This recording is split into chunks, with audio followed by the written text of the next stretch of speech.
Well, hello and welcome once again to the DCL podcast, where we're inviting you to sit back, relax, and we'll be on our way shortly.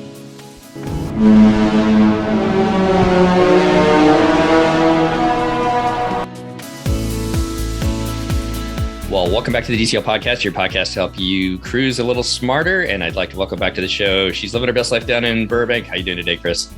I'm doing great. Our air conditioner went out, so I'm lying right now when I say I'm doing great, but I also don't want to make my problems your problems. So everything's wonderful. So if Chris drops out at some point in this podcast, we'll know why. She melted. I just melted. I have the Wicked Witch of the West syndrome. I love it. Well, we are going to turn our focus to a different cruise today. Why don't we go on an adventure, Chris? I'd love to go on an adventure. Let's do it. An adventure someplace cool. Unfortunately, this place wasn't, I think, too cool, but we'll find out here once we bring our special guest, one of our favorite guests to the show. It's been a hard time booking him again because he and his beautiful wife are always on a cruise, and because Disney's Wi-Fi just isn't the greatest, we couldn't actually do it while he's cruising out there on the Fantasy and everything else. But welcome back to the show, Frank, all the way down in Florida. How you doing today? I'm doing great. Thanks, Steve. We're excited to have you back on, and we are going to talk a little bit Adventures by Disney, and specifically one of the expedition cruises that you and Karen just were able to venture out on. But this wasn't your first time with Adventures by Disney, was it? No, we had done one just before the pandemic. Back in 2019, we did the Seine River cruise in France. That was our first one. And what made you decide to pick this? Well, we should tell everybody which one this was, I guess.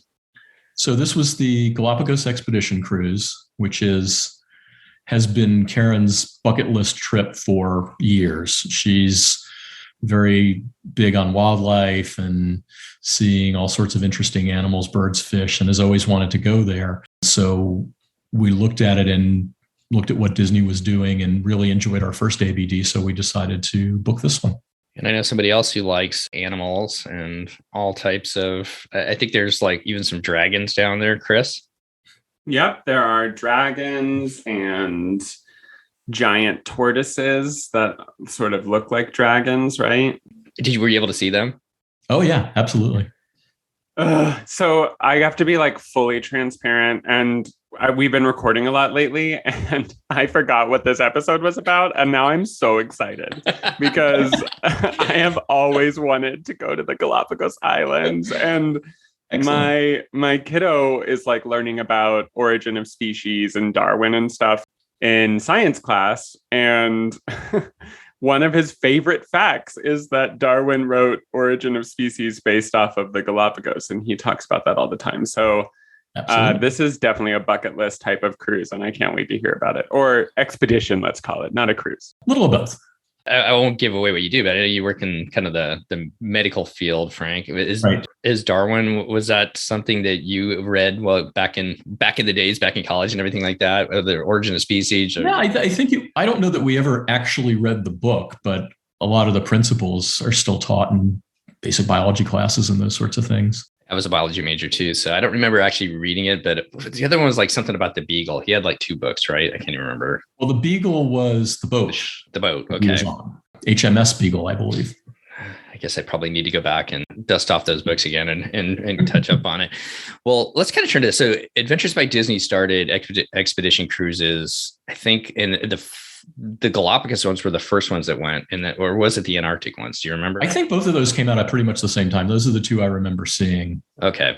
So they have several different options now when you go down to the Galapagos. And I apologize, I didn't take a look at it ahead of time, but there's actually several different itineraries, right? When you take a look at it? There are, and there are several different times of year that you can go. So we went in July, which is considered the cool, dry season, but then other times of year are considered the hot, wet season. So it sort of depends. Did you pick that based on where the ship was going to go or where the expedition went? Or was it just that was the time of year that worked? I think it was mostly the time of year, and we really did want to go during the dry season. Without just going into all the different options that they have, just be aware that if you're looking to go to the Galapagos, there are several different places. So not every one of the expeditions stops at the same places, right?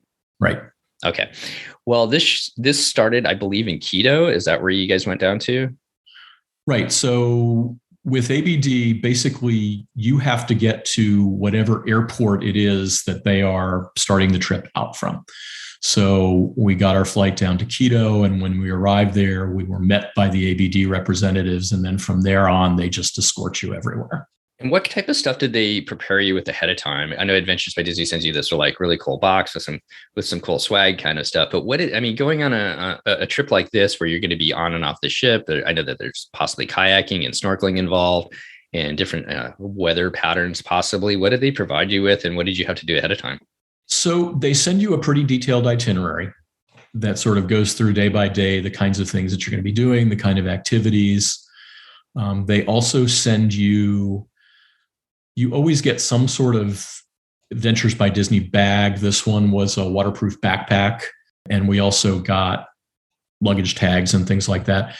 And then what they used to do on Adventures by Disney is every day you would get a different pin. But I guess since they've come back from the pandemic, they just send you all the pins ahead of time. So we got this box with lanyards and 8 or 10 pins, however many it was each in that as well. But we did a lot of sort of research on our own in terms of looking at what the weather patterns are in Galapagos. They give you sort of a vague list of things to pack, but we were trying to be a little bit more intentional about how we did that. And so really tried to look at what kind of weather there would be those kinds of things. And so ended up making sure that we had sort of preparation for whether it was going to be cool, whether it was going to be hot, because the temperatures can fluctuate down there. And so we wanted to be ready for those kinds of things. When you got the itinerary, was it different than when you booked it? Were there any surprises or things that you weren't expecting? I know that Adventures by Disney will put a sample itinerary, but I've been told that the sample itinerary is actually not final. And they do make changes up into, closer to the actual trip date. So were there things you weren't expecting on there? I think there were some changes in terms of what happened on what day, but for the most part, everything was pretty much what we expected. The other thing to keep in mind, though, is that that's not the itinerary we ended up doing. So Adventures by Disney, and this happened on our Seine River cruise as well, may actually change things after you get there. And so the change that they made after we got there was we went to a different island on one day than we were supposed to and went to the other island on a different day. And I really think that just has to do with, in that case, kind of weather patterns and what was going to be a better time to be in one place versus the other. For people that haven't been on Adventures by Disney, now with Disney Cruise Line, you stop at the different ports and you kind of pick what you want to do. Does Adventures by Disney, in this instance, were you able to tell them ahead of time what you wanted to do? And did they give you some options? Or I know in past cases, talking to people, that's something that sometimes you do that first day when you meet one of your guides. Yeah, we did that when we did the Seine River cruise, but this one was much more structured. And part of it is because the Galapagos is protected national park. Most of the places you actually can't go without a reservation and without a certified Ecuadorian guide. And so a lot of it was, this is what we're doing today. If you'd like to come, that's fine. If not, you want to stay on the ship, you can.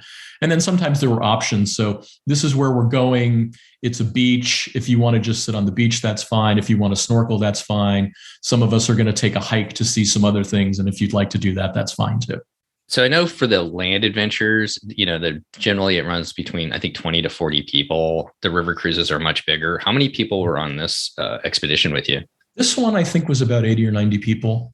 It is a ship that actually is very similar to a river cruise ship. It reminded us of that very much. The interesting thing is we researched the history of the ship, and it actually was a German medical vessel during the Vietnam War. Oh, wow. And then after the war ended, was repurposed, sold, turned into more of a cruise ship. And somehow this company in the Galapagos acquired it and is using it. And it's very nice. I mean, it compares to other river cruise ships that I've seen, but it was sort of an interesting history. Well, let's just stick with the ship for a little bit. What did the ship include? With Disney Cruise Line, you got your pool deck and you got theaters and restaurants and things like that. What all did this ship entail, or what all was available on it? So there is obviously the cabins or staterooms or whatever you want to call them, and they have some that are inside just with windows, some that have verandas with chairs where you can sit outside there. So what you get sort of depends on how much you're willing to pay. Obviously, the more veranda, the bigger cabin, et cetera, is going to be more expensive. There is a central sort of lounge area with a bar where a lot of the gatherings happen. Sort of every day they get everybody together and kind of go over what happened that day, talk about what's going to happen the next day, and then that becomes a bar at night. There was also a very large outdoor area which had another bar, and there were some hot tubs and actually a little small pool for people who wanted to get into the pool and cool off. In terms of dining, they had two main venues. One was a large indoor space that was big enough for everybody to have dinner or any meal. And the other was they have an outdoor dining space up above the deck that has the bar and the pools and everything. And on some evenings, they would do like barbecues out there and things like that as dinner. All your meals are included, breakfast, lunch, dinner, and almost all of those were on the boat because most of the Galapagos Islands are devoid of people or anything related to people. And so you would go and do something in the morning, then come back to the boat for lunch, and then go back out again. Because the other thing is that they don't allow you to take any food or drink onto any of these islands where you're going to see the wildlife. You can bring water, that's it. And there are no restrooms. So you have to be able to manage that for several hours as well. But all the meals are included. Disney, Adventures by Disney actually also included the Wi-Fi package and the soda package, which apparently when this ship is cruising non-ABD is an extra charge. So that stuff was included. Alcohol was not. And so if you wanted alcoholic drinks, you had to pay for those separately. What was sort of the like open ocean vibe? Was the ship like, it sounds like a smaller ship and the islands are not all right next to each other. So was there like rocky seas or did you feel mostly protected? That was one of the things that I think is important for people to understand is that this is not a big ship. It doesn't have stabilizers like the big cruise ships have. And the water there can be fairly rough. And I say this having been on a Disney cruise in 16 to 18 foot seas behind Superstorm Sandy. So I know what rough seas are like. This was rougher in some places. There were unfortunately a number of people who were feeling a little bit ill. There was one guy we were talking with. He says, I have a boat. I fish for a living. This is rougher than anything I've ever encountered on my boat. And so I think that's important. I thankfully have never been seasick. It didn't really bother me. Karen, my wife, does the scopolamine patches, and those work for her, thankfully. So we were fine. But there was one night when we were awakened to the sound of basically everything in the bathroom and some things in our cabin going flying off shelves onto the ground. We actually thought we were going to roll out of bed at one point. And most of the other time it wasn't too bad, but there was always motion because the other thing about this ship is that it never docks. So these islands don't have docks. Basically, you're going around or you're moving or you're at anchor out offshore from the island. And in any case, there's movement on the boat. I felt really bad because actually one of our ABD guides does not do particularly well and was starting to feel really seasick. And I remember her telling us that she was most thankful for the fact that once she got off, she was going to Ireland to do ABB trips there on land. And she was very happy about that. Oh, goodness. She was going to get off and kiss the Blarney Stone to be happy and back on land again. Sorry, I had to throw that in there. Chris, go ahead. So I didn't realize I opened that can of worms. I was thinking in my mind, wow, that must be sort of rough seas, but the smaller boat, you said it was not dissimilar to those river cruise ships, and it's like me picturing that, but in the ocean kind of makes me feel anxious, right? Because I get motion sick, not for safety reasons. I'm sure it's a safe. No, we never felt unsafe, but yeah, right. If you get motion sick and you don't have a way to control that, I have to say this is not the trip for you. I don't think you'll enjoy it. And I can be a little bit like neurotic about this, but I actually think some of our listeners are too. So I'm going to ask it anyway. What happens if you have a medical problem while on this type of ship? Because on the big ships, they basically have a little hospital down there where they can like do x-rays and run tests and things like that. But I imagine it's different on this ship. Well, actually, that's interesting. They do have a health center on board. I didn't see it. They also have a doctor on board. Nice. And he was there for the entire trip. And I honestly don't know if anybody needed to avail themselves of his services, but they provide that. So I think that was really nice. So well, those doctors can do more seasickness stuff, right? Like if you get really seasick, they can give you like an injection that will help get away. They have other medications they can use. They can give you something to help you sleep if you need it, those kinds of things. Nice. Okay. So it sounds safe, which I love a good safe trip. Absolutely. I'm guessing there aren't veranda cabins, or maybe there are. Why don't you tell me a little bit about the cabins, what that was like, and what you stayed in? Right. So they have basically what would be the equivalent of an ocean view cabin with windows. And they do have veranda cabins as well. And so we had a cabin with a veranda. In the cabin, there was a king-size bed, dresser, cabinets, closets, those kinds of things, a bathroom with shower, commode, sink. And then our veranda had a couple of chairs, a little table. You could sit out there and kind of enjoy things going by. But there are plenty of open spaces on the boat as well. So if people don't have a veranda, you don't necessarily miss out with being able to sort of go sit outside and feel the breeze and see what's going on.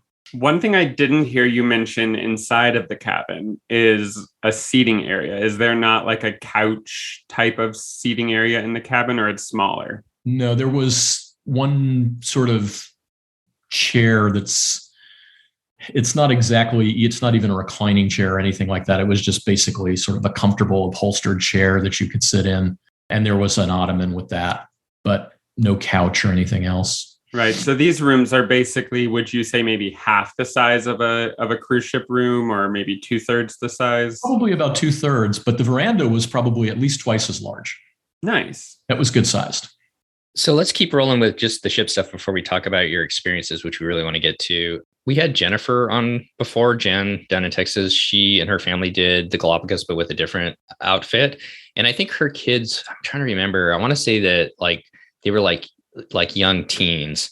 Mm-hmm. Were there kids on this adventure? And I know that you guys didn't sail with kids, but what would be like your recommendation, do you think, for families? No, there were quite a few preteens, quite a few teens. Adventures by Disney just does a great job with kids. They really do. And we actually loved having a bunch of kids on board because there was a lot of energy that they bring to everything. But the way that they set it up is most of the, I guess I'll call them excursions that you do during the day, whether it's going out to hike on one of the islands and see wildlife or whatever it is, are done as families. So they don't do sort of separate adventure expedition sorts of things for the kids.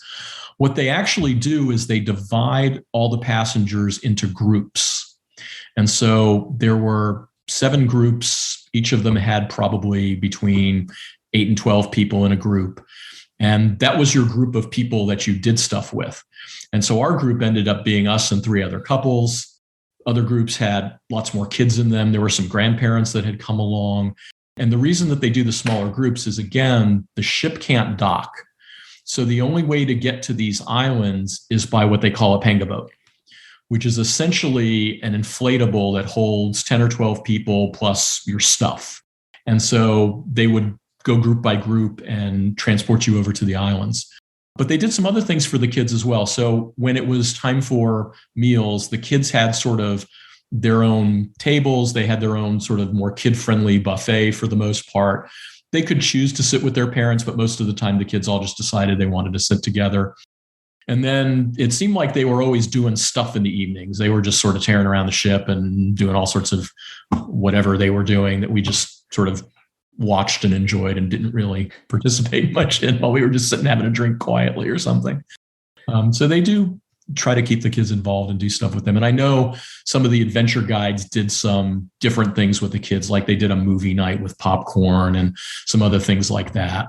So good to hear that. I'm sure it's kind of know your kids as far as what they would be up to as to whether would be the right adventure for you. And I'll look up the recommended age recommendation that Disney has here in just a second. One other thing I was kind of curious that you talked about, you get together and talk about what you did that day and that we're going to experience the next day. I'm guessing they do a really good job as far as having some type of naturalist on board to talk to you about what you're seeing and kind of give you the history of the Galapagos as you go through it. Right. So I think I mentioned you can't actually go to most of these places without a certified Ecuadorian guide, knows everything there is to know about the Galapagos. And they had one of those for each group. So each group had their own local naturalist guide. And basically they took turns doing the evening things. So one of them would just do, here's the stuff we're doing tomorrow. They did a pretty nice job. They had little slides that they would show, some things showing the history of the area, some of the things that you're going to be seeing. And they also did a pretty good job about talking about what was going to happen the next day in terms of how much exertion it was going to take. There were some places where there was a good bit of climbing. There were some places where, because these are volcanic rock islands, a lot of the hike was over very uneven ground. There was some snorkeling that happened throughout. And there was one place in particular that was not going to be a good choice for someone who wasn't a strong swimmer, because there were a lot of really strong currents in the water. And so they would go through that and say, if you don't think you can handle this, you might consider doing this instead or not coming along, et cetera. And having those smaller groups and everything like that, the way you described it and giving you all that information, it sounds like they really prepared you to experience that day and get the most out of it, it seems like. Yeah, I think that was really what they were trying to do, and it was really helpful. As far as the website goes, it says children must be at least 7 years old at the time of travel on our Galapagos expedition. That's due to restrictions in the Galapagos Islands, and the minimum recommended age is 8. And I guess as we'll find out, and as you've been talking about, this is something that probably people with mobility challenges might not want to think about going on, although maybe you can see enough from the ship itself because you're going to be snorkeling, walking on uneven surfaces and stairs and stuff like that. Yeah, I think it's difficult for people because, again, in order to get to where you're going, you have to be able to maneuver yourself off of the ship onto these little inflatable panga boats. And when these boats get to the island, one of the things they always spent time talking to you about is this part of the trip is a dry landing or this part of the trip is a wet landing. So what does that mean? Dry landing basically means you pull up alongside some rocks and you climb from the little panga boat up onto the rocks and then up onto the island. Wet landing means they just sort of pull the boat up on the beach and you have to get out and step out into the water on the beach and walk up onto the shore. There were some folks that I think had a little bit of a struggle with some of the things that went on and chose not to do certain parts of the adventure. But I think I was talking with someone who was thinking about this trip, and they were telling me that they were interested in bringing their mother, but that their mother is someone who needs to use one of those motorized scooters to get everywhere. My advice was, this is probably not the trip for someone like that, unfortunately. I'm shook. I can't even imagine. Like, I don't have mobility issues, so I would probably be like, okay, yeah, this is fine. But I sort of think that it just doesn't it's not what I would expect a typical Adventures by Disney trip to be. Like, it sounds a level up in terms of adventure, because a lot of those Adventure by Disney trips advertise, you'll stay in 5-star hotels and you'll dine on grapes at Versailles. And it's like, not that, right? This is like you're going to jump out into the water and swim to shore.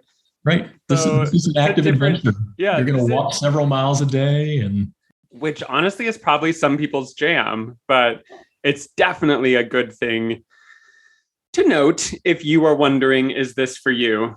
Because it gives a whole other meaning to tendering. Your eyes are priceless, Chris. I had this idea of the water landing being, walking the plank with Captain Hook kind of pushing you off into the ocean as you got there. I mean, And some of the snorkeling is off the beach. Some of the snorkeling is, okay, here we are, jump off the boat and go. So, but I will just say, my wife and I are both in our mid-50s. We both tend towards being a little more poo-sized, which I guess is the acceptable Disney phrase. And we're moderately active, but it's not like we're superstar athletes or anything like that. And we were pretty much able to do most things. There was one place where there were a lot of steps to climb to get up to this viewing platform. And there was another viewing platform that was sort of about 2/3 of the way up. That's where Karen said, I'll be here when you get back, because she had done enough stairs at that point. But I think most of the people manage reasonably well. And obviously the kids are just sort of running around everywhere. And the guides are just amazing. I mean, this is something some of them have been doing for most of their lives. And they know where all the good footholds are. They're scampering all over the place. We actually had our guide at one point go down what looked for all the world like a cliff face, and just went scampering down, and we couldn't figure out what he was doing. And he came back up with a huge bag full of trash. And what he told us is, this is a little bay here where any trash that gets thrown into the ocean seems to wash up. So whenever I'm here, I just go down and try to collect it all, because otherwise it's going to sit there forever. Whoa. Love that. Just the way the water kind of moves that trash there. I love the fact that he takes the time to do that. That's a cool story. Yeah, they're all really proud of the place and really excited to show it to everyone, but they really do emphasize being respectful about preserving the environment, not leaving anything that you brought there, and not touching any of the animals or any of those kinds of things. I guess one last question, and we'll kind of go through the itinerary. Chris, you want to ask about just kind of overall food? So the boat is not massive. You said there were 2 dining options and that you can't bring food onto the islands. So can you give me a sense of just generally how the food fared? How was it? Was it good? It was fine. It was certainly not gourmet food. It was mostly basic stuff. Generally, like for breakfast, they would have a selection of some fruits. They'd have some bacon, some sausage, some eggs. They actually had a little omelet station, so you could get an omelet or something like that.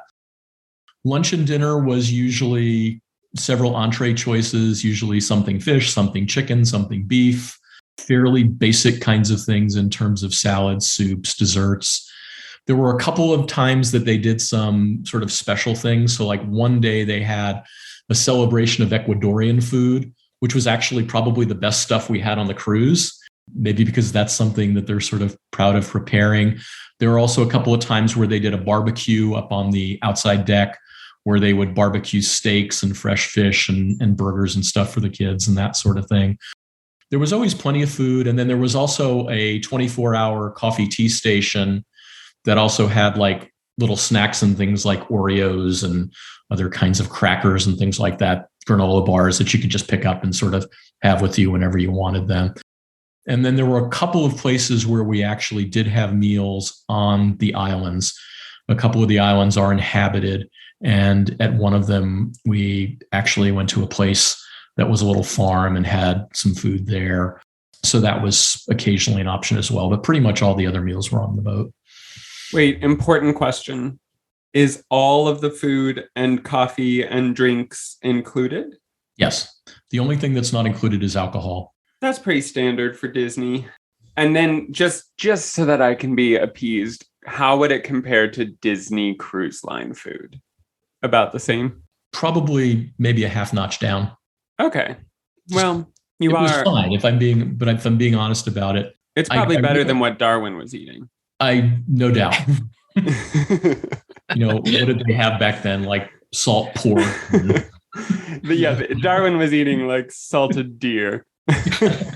Well, they probably had some pretty good IPAs on board, because I think that was a staple of the Her Majesty's Royal Service back then. Let's go into, we didn't really talk about this. How long was this trip, Frank? So it was a total of 10 days? The way the trip worked is there was the day when you arrive in Quito was considered sort of day one, but you could arrive anytime during the day as long as you were there by 11 p.m. Our flight, just the way it worked for the best flight for us, got in at 10:30 p.m. So I think we were the last people there.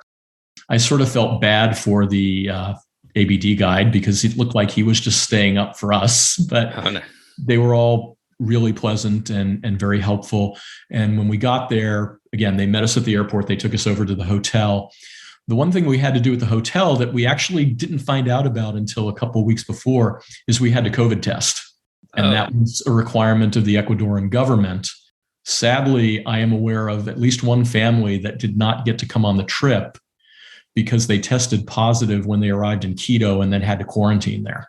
Oh no. So stress. that was not good. Yeah, it was just stressful. Thankfully, we passed through that. And then the next day is really a travel day because you have to fly from Quito 2 stops to get over to Baltra Island, which is where the airport is in the Galapagos. That took up most of the morning into the early afternoon. And then from there, a bus to the waterside, one of those little panga boats to get you onto the expedition boat. And then the rest of the days were, again, all sort of expeditions throughout and going to the different islands and that sort of thing. Well, since I don't have I apologize, I don't have the itinerary in front of me. Why don't you step us through kind of each day from here, Frank? And then I've got it here. So okay. let me go ahead and pull this out. Yeah. So again, the second day flight to Guayaquil is the coastal town in Ecuador that you fly to, and then to Baltra. And those are sort of typical regional jet sort of planes, 3 seats on each side. Probably about 35 rows or so. So they're decent sized planes. Transferred the ship, had lunch. The first place that we went that afternoon is a place called North Seymour Island. That was really quite a way to start the trip. Because one of the things that you always sort of think about is, okay, I'm going to the Galapagos. I've heard about all these wonderful things. I wonder if we'll really see any of them or anything like that. And so we go to this island and we get off, we start walking around. It's not, will you see sea lions? It's, is there any path you can take so you don't step on them? It's, will you see blue-footed boobies? Or again, how do you go around them and around the nest and those sorts of things, and iguanas and frigate birds and sort of all the other things that were on that island. And one of the things that they talked to us about was the reason that this is different is because the animals in the Galapagos have never developed any fear of man. They don't see man as a predator. And in fact, most of them don't have any predators. They said the one thing that is occasionally a predator would be a hawk.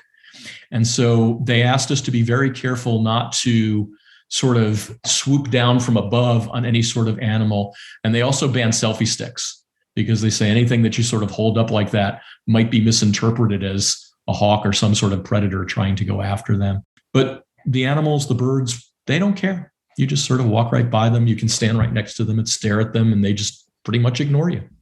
In terms of like remote islands, the Galapagos are fairly remote. And one of the reasons it's easier to study evolution there, right, is because there are species in the world that only exist on these remote islands, and they sort of evolved on those islands, right? In Hawaii, for example, there's a ton of things like that as well, because those are also very remote islands, but they're so heavily populated that they have a pretty big problem with invasive species, right? I'm curious if the Galapagos have a problem with invasive species, and did you learn anything about that? So the islands that are not populated really don't, but there's 2 of the islands that we went to that do have some people that live on them. One of the things they talked about sort of half jokingly is we have quite a population of invasive chickens on this island, for example. So it is one of those things where those islands will have some species that were brought by people because they wanted chickens and they wanted eggs. They wanted to eat. Yeah, sure. Right. But it's generally not a major issue. They are really, really careful about what is allowed on those islands. You actually have to have, again, reservations with a certified guide to go to most of them. And so they really try to be very careful about that. Yeah, when we were in Hawaii, they were like, hey, anybody, if you see a snake, just go ahead and kill it, because there are no snakes in Hawaii. So if you see a snake, it means that it's invasive. And that always stuck in my head as like, what? You want the tourists to come and kill a snake? And they were like, absolutely, we do. Because they have a problem with like this one brown snake or something that they believe gets there from like the hull of commercial jets. And I'm this is fascinating to think about, that these remote islands literally would have, there wouldn't be mosquitoes in Hawaii if we didn't bring them there. Stuff like that is just sort of wild to think about. Yeah. And they're pretty serious about scanning for things, x-raying everything you bring, all those sorts of things. Mm-hmm. When you leave to go to the island, they do it again when you get to the airport at the first island. They take your luggage away and it goes off somewhere, and they do whatever they do to make sure there's nothing in it. So yeah, they try to be really careful.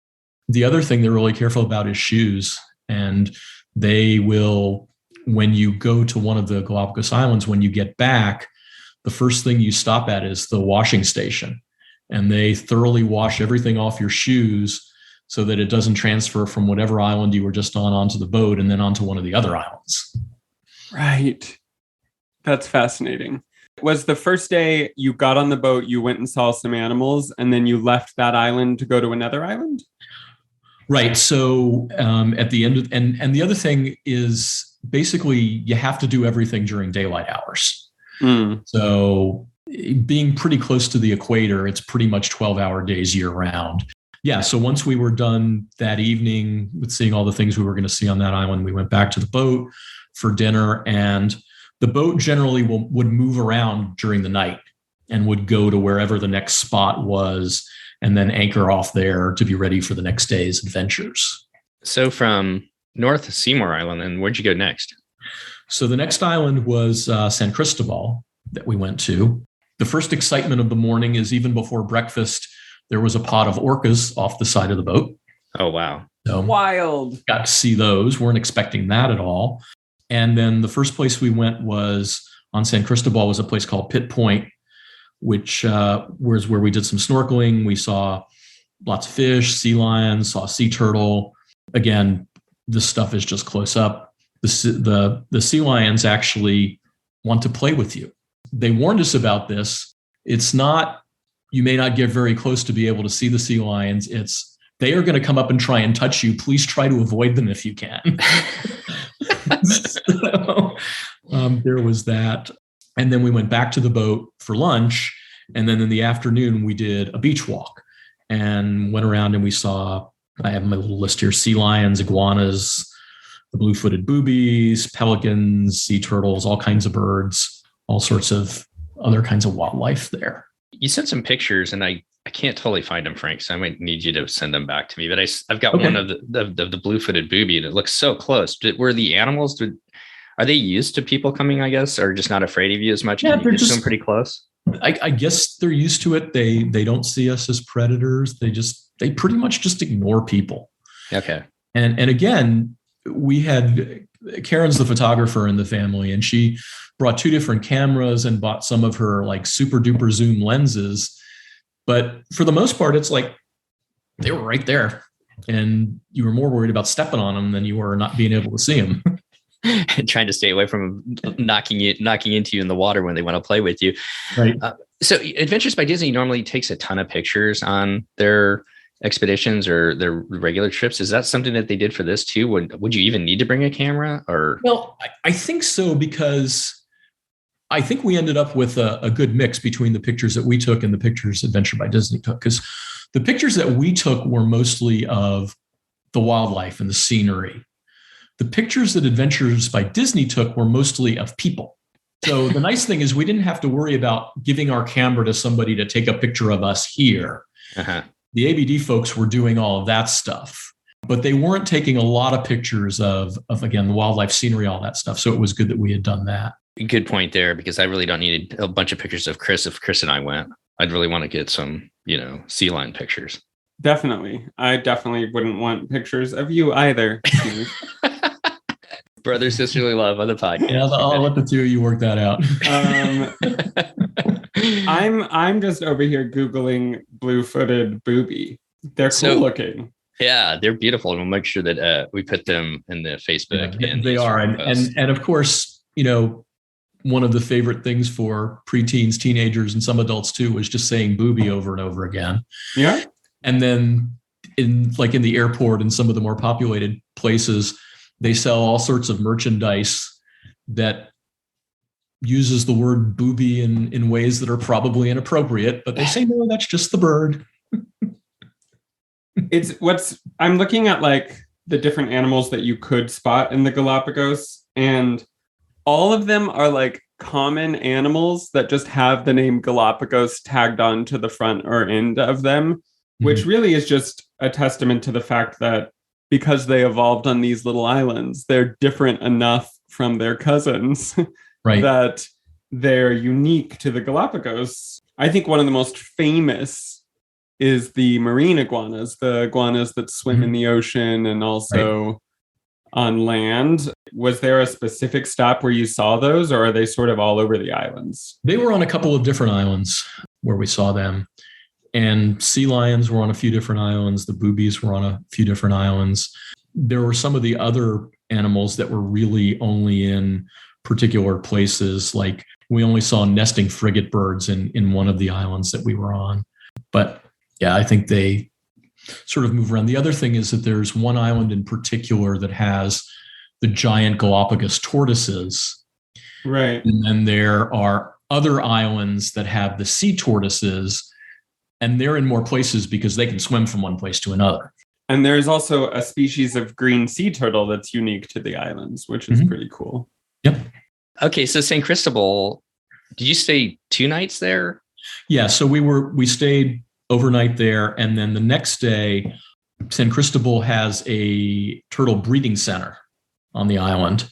We went to that in the morning and got to see like little baby turtles and little middle-sized, I guess, adolescent turtles and full-grown adult turtles.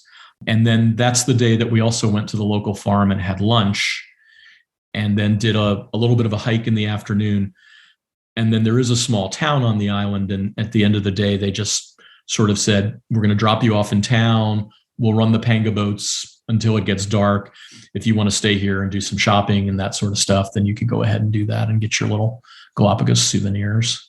Was there much shopping to be had? Diamonds International, Senior Frogs? No, there really was none of that. It was really pretty much all local stuff. I don't think I saw anything that I would consider a chain, whether it was stores or restaurants or anything like that. Now, I will say that a lot of the little stores had the same little souvenirs, and some of it is just... Did they have like tchotchke vibes to them, or you? It really did. Okay. It really did. So, whether it was a little snow globe or a little ornament or a little keychain or some of those T-shirts and those kinds of things. I need to clean up my act. I was being sarcastic about Diamonds International and Senior Frogs. And it's nice. It's nice to be able to see like the people that live there too, and like how they live. And probably I would think that like at the farm, this is an organic farm. They talk about probably maybe the sustainability that they try to keep, not only to help preserve the animals, but just the whole region in itself. Right. They really do. And it's like you might imagine for any place that's sort of out in the middle of the ocean, a lot of the stuff that they get, they have to import. And obviously that's expensive. So they do try to grow food and kind of keep local as much as they can. So from San Cristobal, then, did you go? I'm kind of following along here. It seems like it's following along what they've got here. Did you go to Espanola Island? Yes. So Espanola was the next one. The first thing that we did that morning was snorkeling. And this was what they call deep water snorkeling. So they just sort of pull up to a spot by some cliffs and say, jump off the boat. It was really cool because it's where the baby sea lions hang out. So we got to swim with the baby sea lions. I got bitten by a baby sea lion. Just a little nip. Lovingly. Yeah, nothing serious. I've been bitten by a sea lion. What? Yeah. There was another person on the tour, and Karen actually got some video of this where the sea lion got a hold of their bathing suit and started to try to pull it off. One thing I didn't mention, though, which I think is important too, the water temperature in the Galapagos is sort of mid to high 60s. Cold then. So it is not warm. Yeah. And so they do provide wetsuits for everybody and snorkeling gear for everybody. That's one of the things they do on the first day is sort of go down. They have this huge room where they have all the wetsuits and the snorkeling equipment and everything, and they try to get everybody sized up. And then that's yours to use for the duration of the trip. You get your own hanger with your wetsuit and your snorkeling stuff. And when you get back from the trip, there's a place to sort of rinse it off, hang it up, and have it be ready for next time. I'm kind of curious with the snorkeling too. So like when we've scuba dived before, a lot of times, you'll have a guide and you'll just follow the guide around and they'll kind of show you some different things and whatnot. With the snorkeling, was it kind of, you could just go, we're going to be in this area, just go explore, or were they kind of taking you around and showing you things as you did it? What they basically would do is say, see the edge of the cliff there, don't go past that. See that rock over there, don't go past that. But then there would always be at least one or two people in the water in case anybody got into trouble swimming so that they could help you out. And if you had questions too, if you saw something that you wanted to ask them about, then they'd be there for you too for that. Absolutely. Okay. I think there's a picture in the ones that you that I provided for you, but I'll send you the link again. But in any case, one of the coolest things we saw is we saw this starfish that looked like it had what looked like chocolate chips on it. And so we asked them about that, and they said, yeah, it's a chocolate chip starfish. And they weren't joking. So, yeah. I mean, just weird things like that. So we're really good at like knowing what all the different plants are if you want to ask them about those sorts of things. And they can tell male from female birds and some of those things, that sort of stuff as well. They're pretty well versed in the flora and fauna around there. So from Hispaniola Island, you go on to Floriana. I'm not sure if I said that right. Floriana? Yeah. So the afternoon on Hispaniola was another hike around the island. This was the one place that we saw albatrosses. And we actually saw some of them nesting. We saw some with babies. Again, they're just right there in front of you. And that was really cool. And it had a lot of sort of pretty coastline. There was one place we went to where there was a blowhole kind of out in the ocean right off the island. Got to see that. Yeah, so that was that afternoon, then back to the boat for dinner. And then, yes, Floriana was the next day. Was there an island that you were most excited about, thinking about going there? I don't know. Really, more than anything else, it's like, just take me where I can see all these cool animals. Okay.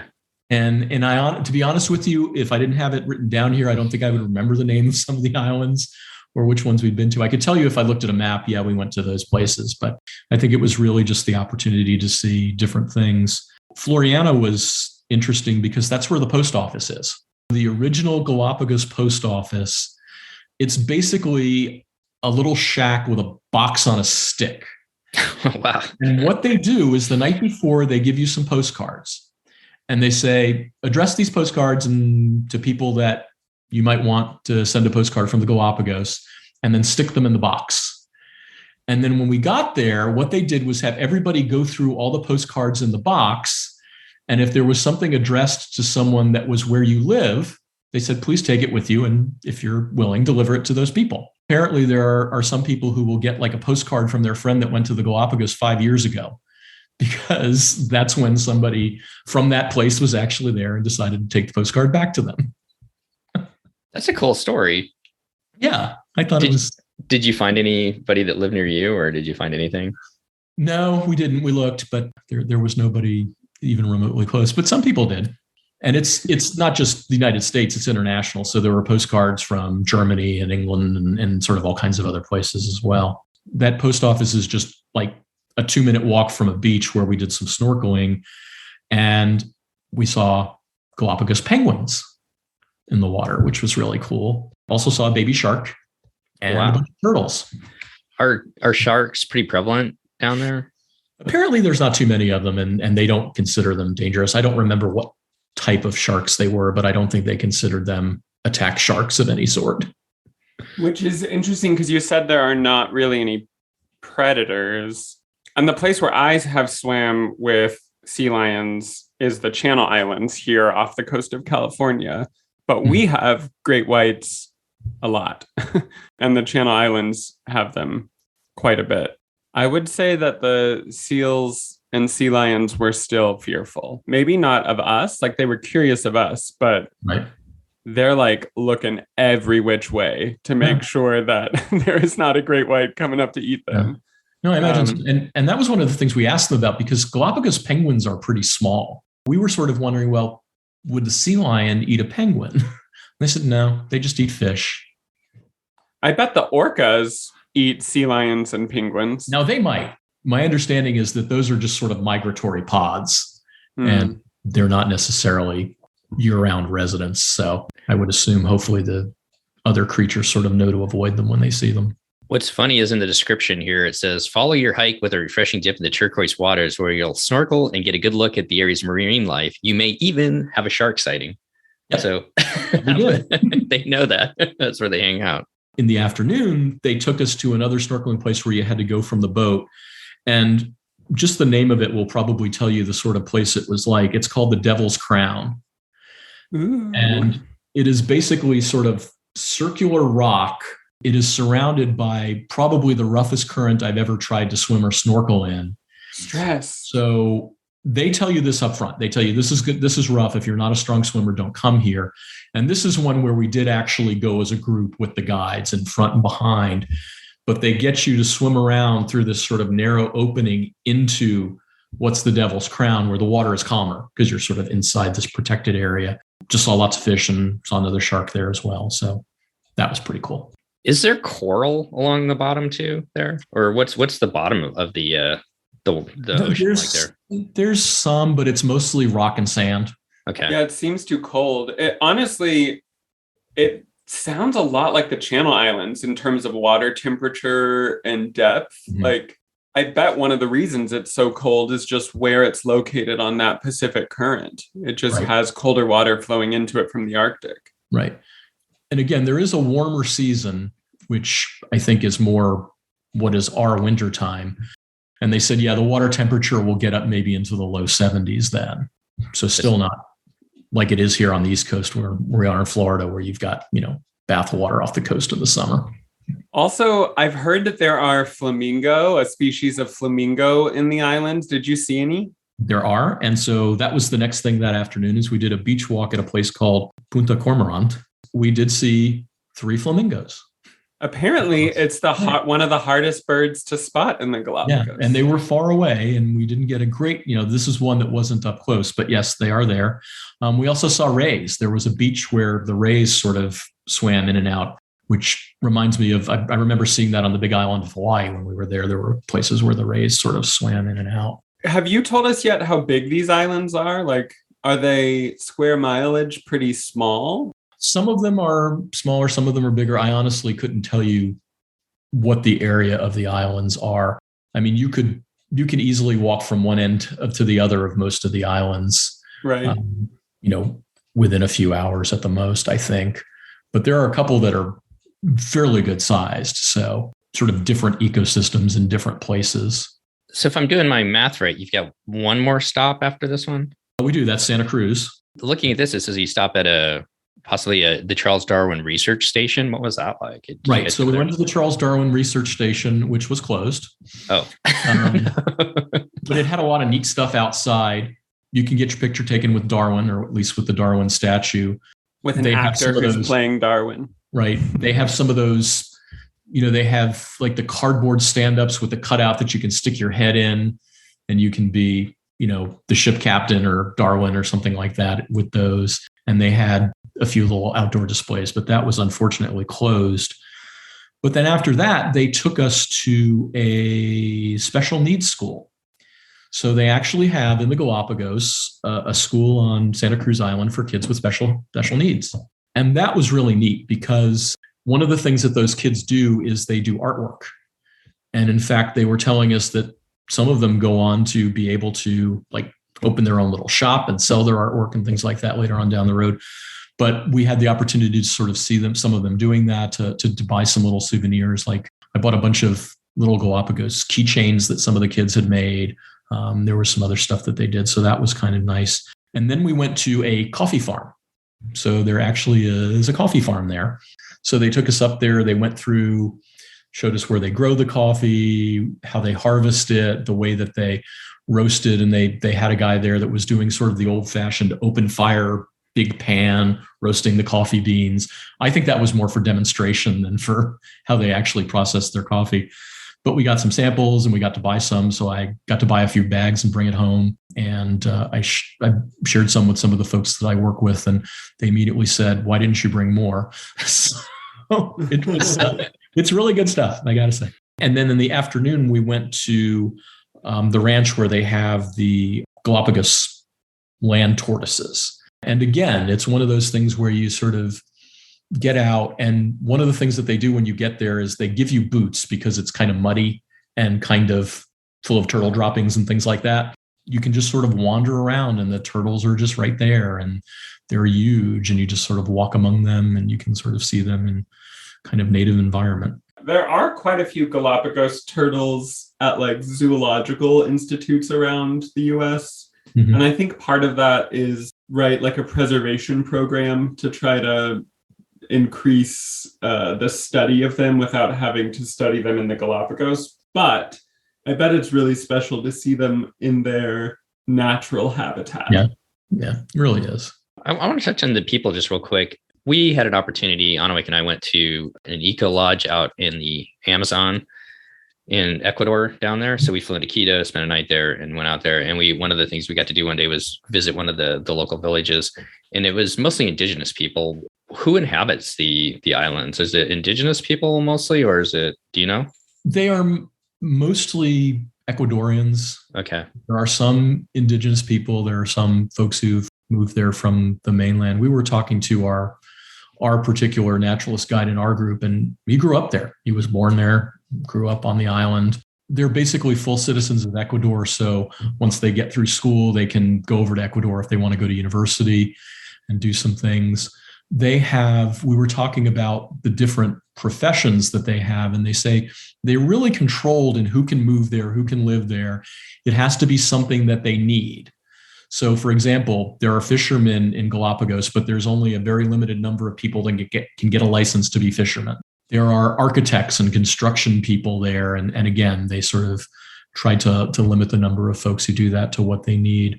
But they really are wonderful people and very friendly. A lot of them speak some English, which is obviously nice for us when we're there, and really enjoyed the opportunity to sort of interact with them. And how did this evening end? What did you guys, was this when you did the farewell dinner, or did you guys do anything before that? Yeah, there was like a little ice cream party and then a farewell dinner. And then they did a slideshow, which I think is pretty common on ABDs. On the last night, they sort of put together a bunch of the pictures that they've been taking all along and put together a little slideshow. And you get to see some of the funny things that some of the other groups did that you didn't get to participate in. One of them we didn't see, I think this was more of a kid thing, is on one of the volcanic islands, there was apparently a hole in the lava rock. The kids all took turns like getting down in the hole, and all you saw was their head sort of sticking out of the rock. Well, and then from here, I assume that eventually you get back to Quito. Right. So the next day we had breakfast on the ship, and then boat to the dock back at Baltra, bus to the airport. The flight back is the same, Guayaquil and then Quito. The thing that was, it was fine. We managed it. But from what the Quito airport is very nice, and we had no problem sort of hanging out there and being perfectly fine with that. But it looked like most of the flights back to the US left between like 11:30 p.m. and 2 a.m. That just seemed to be the way the flight schedule worked. So we got to the airport probably around 4 or 5 o'clock in the afternoon, and our flight didn't leave until 11:30 at night. So, we had some dinner, they had restaurants and all that sort of stuff, but we did spend a little time there. I remember that because I remember getting there like 11:30 at night too, and trying to find a taxi to get to our hotel, and our flight back was late in the evening too.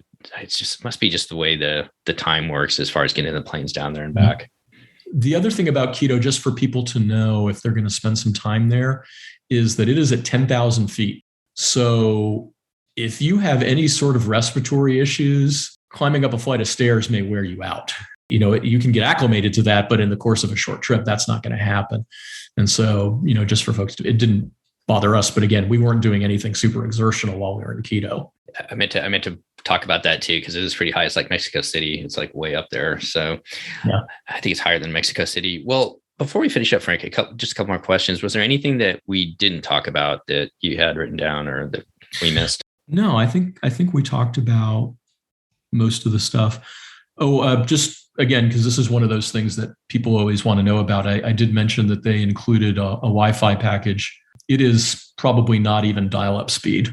It's all based on, are they near a satellite at that point, and what kind of coverage are you going to get? I think I sent you a couple of texts while I was there that I think you ended up receiving like 4 or 5 hours after I sent them. It's just, so it's one of those things where, you don't want to be in a situation where you need to rely on being able to have a strong, vast internet connection and all that sort of thing. You really are sort of out in the middle of the ocean. We'd have to wean you off your TikTok, Chris. I mean, I like unplugging on a cruise. I'll be completely honest and say, I don't know if this trip is for me. Like, it sounds amazing, but I also feel like I might be anxious the whole time. Like, I literally am just sort of like, 10,000 feet? You have to like, I'll be honest in with the you. Open ocean. It just seems like a lot. Yeah, I think you would probably be pretty anxious at the start, but I think you would settle in. And that was what I saw with most people, is they kind of settled into, okay, this is how we get off the boat.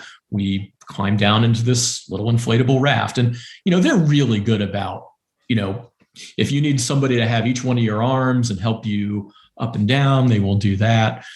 They have walking sticks, which I took advantage of on a couple of the really rocky islands. They have all the safety equipment, all those kinds of things. They really take very good care of you.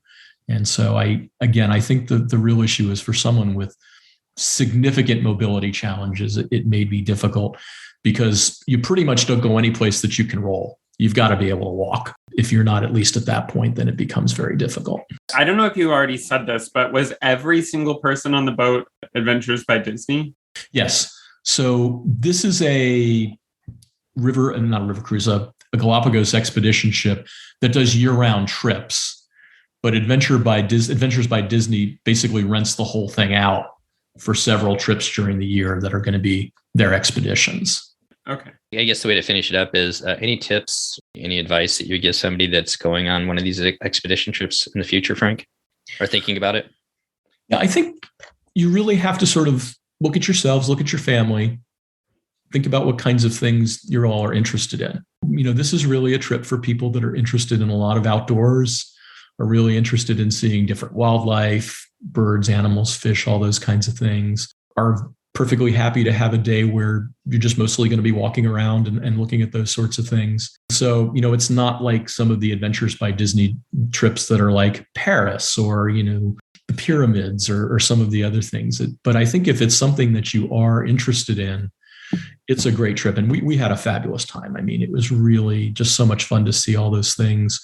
The other thing just to keep in mind is if you look at pricing for these sorts of trips, there are other tour companies that do what look like similar things that are probably going to be less expensive.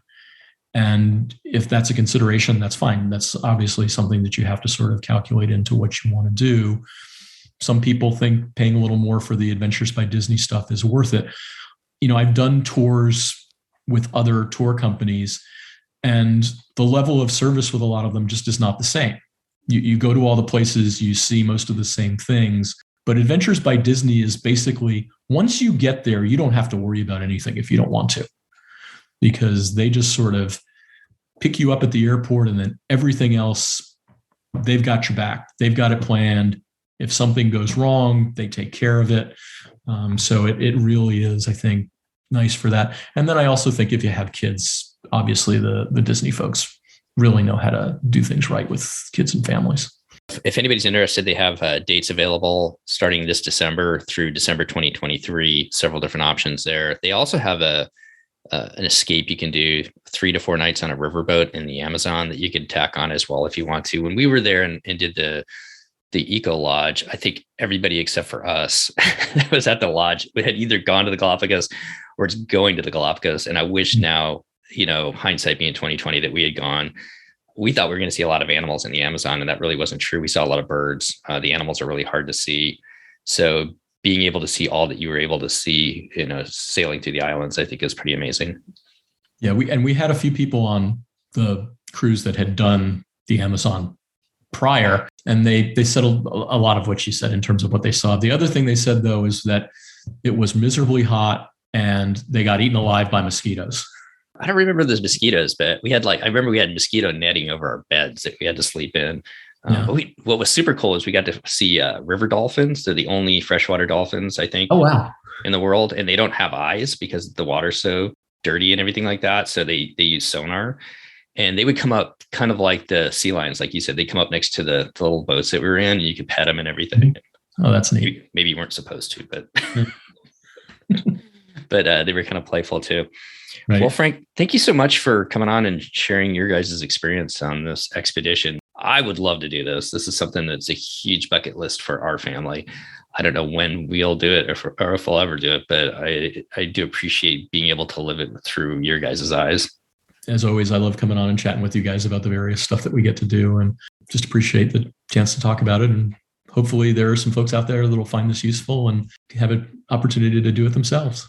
Oh, I think they will. And I know that you have been on all the different ships and, Platinum Cruiser and everything like that with Disney Cruise Line. When are you guys going on the Wish, and what are you excited about for the Wish? So we are going to be on the Wish in January. We decided that we would kind of wait and let things settle out with all the newness and have the crew sort of figure out how everything works. We actually, and I'm crazy. And so we've booked a back-to-back-to-back. So we're going to do 10 nights on the Wish, and looking at it, just really excited about seeing all the different stuff and wanted to be able to try all the specialty restaurants, but didn't want to miss all of the sort of rotational restaurants and all the other things that go on. And so we're really looking forward to that. I'll be curious to hear your thoughts on Enchante when you guys go, because I'm sure you'll have that booked. Yep, we will. So Chris, any final thoughts or final questions? No, I think that at the end of the day, this sounds like a very cool experience and very unique. And I'm glad that we got to learn more about it here today. Sounds fun. Yep. It really and is. Scary. Well, as I will often say to my students, a little bit of fear is a good motivator. Yeah, that's true. Not too much. Just a little bit. Keeps you moving. Well, once again, thanks a lot, Frank. I really do appreciate it. And if we don't talk to you between now and that Wish sailing, I know that we happen to be on one of those sailings with you. We're not doing the back-to-back-to-back, but it'll be fun to be able to sail with you and Karen, and we'll definitely have to chat about that after we get off of that. Yeah, that'll be great. Well, all the best to you as we move into the fall season, and we will talk to you soon. Great. Thank you. Well, that's going to wrap up our show today. Once again, I really want to thank Frank for coming back on and sharing his and Karen's experiences as they sailed on an Adventures by Disney expedition cruise all the way down to the Galapagos. And what a lot of information he provided. If this is something that's in your wheelhouse and you're thinking about doing an expedition cruise with Adventures by Disney, I hope this helps you in your planning and your thoughts about visiting the Galapagos Islands. Well, if you've enjoyed this show and know others who would enjoy it, we sure would appreciate it if you'd pass it along. Also, if you have time to leave us an iTunes review, that helps us get this show a little bit better known in the Disney cruising, and just the Disney podcasting community in general. It helps other people find this show, and then they can benefit from it as well. As always, we'd like to thank our Patreon supporters. They help bring this show to you each and every week ad-free. If you'd like to find out the ways you can support our show via Patreon, you can go to patreon.com/DCL podcast and find out all the information there. Well, it is 2023 and we are sailing into a new year. If you are headed out to the parks, headed on a Disney cruise, headed out to Adventures by Disney, or getting ready for Marathon Weekend, this first weekend of January, on behalf of myself, Steve, Christy, and Chris, all of us here at the DCL podcast, we want to wish you to be well, enjoy time with family and friends, and we'll see you next time on the DCL podcast. The DCL podcast is not affiliated with the Disney Cruise Line, Walt Disney Company, Adventures by Disney, or Run Disney. All of the opinions expressed on our shows are those of the hosts and the guests who appear on the show.